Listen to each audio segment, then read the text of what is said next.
Okay, what I've got here is my Class 47-7, which is Sir Walter Scott, and it's in blue stripe ScotRail livery. This worked the push-pulls between Edinburgh Waverley and Glasgow Queen Street in the mid to late 80s. Now, this one was until recently a bog standard out of the box loco, but this week I fitted a V4 ESU lock sound chip and speaker, and that was from sounds recorded from Legomanbiffo, which you'll hear shortly. The speaker itself is an oblong rectangular speaker. There is a recess for it in the chassis. It's quite a tight fit. I got the low profile enclosure which the speaker sits in, and I had to do a fair bit of filing there on the actual plastic enclosure to get it to fit.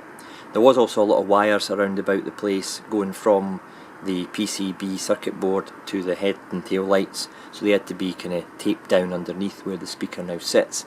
And then when I put the speaker on, it sounded great. I put the cover on and it was a vibration against the roof fans, so it sounded terrible. So I had to file some more of the enclosure. I ended up taking my Dremel to it and, buffing a good bit off the sides of the enclosure, and again I just lowered it as much as I can without breaking any wires, and in the process I broke some wires. Some of the solder came off from the copper strip which passes current to the cab lights, so I did a wee bit of soldering there, so it was really good fun. And then when I eventually worked out that it was just a screw from the roof fan mechanism that was touching the speaker, I got rid of the screw and I've taped on with insulating tape, so it's fine and it works. The roof fan is still in place. I've resoldered all the bits and pieces. I filed the enclosure down, so I was quite happy. Popped the cover on, and 3 of the cab windows fell in.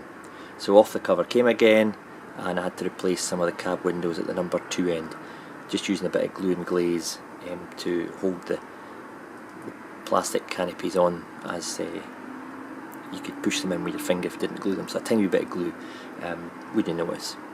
So cover went on again, and it's okay. It's done the bit. I don't like taking covers off and on, because the screws going in and out. You're going to chew the screw up that holds the body shell on. There's 6 screws that hold this body shell on, and they're all back in place.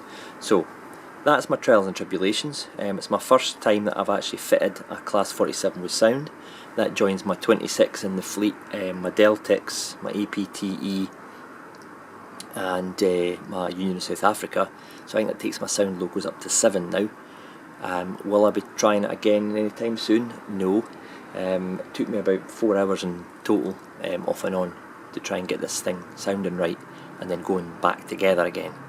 So what I'll do now is I'll run through the procedure, and at the bottom of the screen I'll just put on what it is. Some are speed dependent, so the functions won't sound as it's stationary, but I'll get a wee running session going with it as well, just to kind of show you how it's sounding, and it does sound pretty good.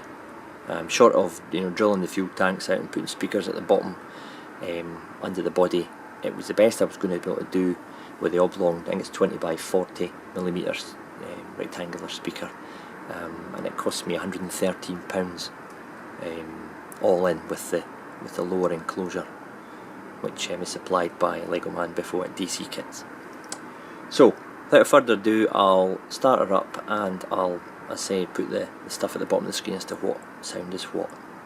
Hope you enjoy. Any comments, as always, I really look forward to reading them. Cheers.